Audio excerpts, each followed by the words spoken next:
are the most flexible. But adults, even elderly people, also can change their brain.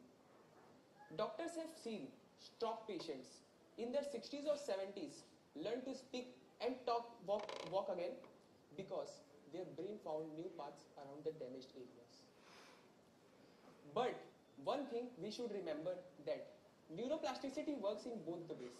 As we build positive habits, we also build negative ones. Stress, addiction, even too much social media also can rewire our brain in unhealthy ways. So the question is not whether the brain changes, because the answer is yes, it always does.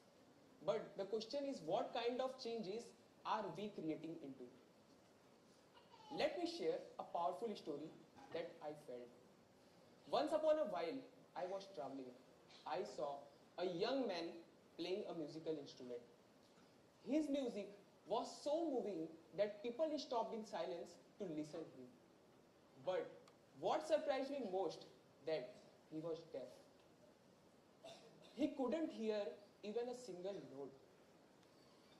Means a person who is not even able to hear what we are prompting to him is playing music so beautifully than any other professional musician could play. And this is neuroplasticity.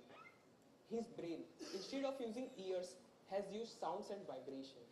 His body can feel the music. What others did with ears, he did it with fingers and skin. The another example is of a blind student.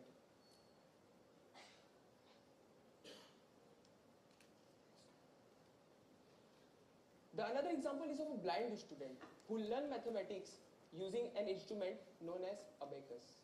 At first, they move their fingers on the beads and count the numbers.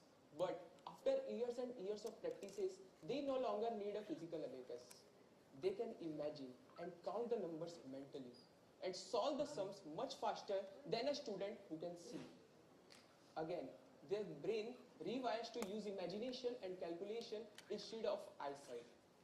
So, one more example, that when one door closes, another opens. But neuroplasticity isn't just about rare cases.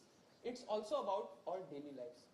For example, if someone practices gratitude every day, so their brain rewires to see positive things around them.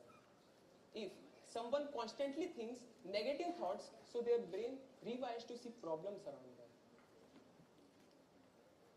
If you continue speaking in front of people, even if you are shy, your brain will slowly rewire until your confidence feels natural. Meditate.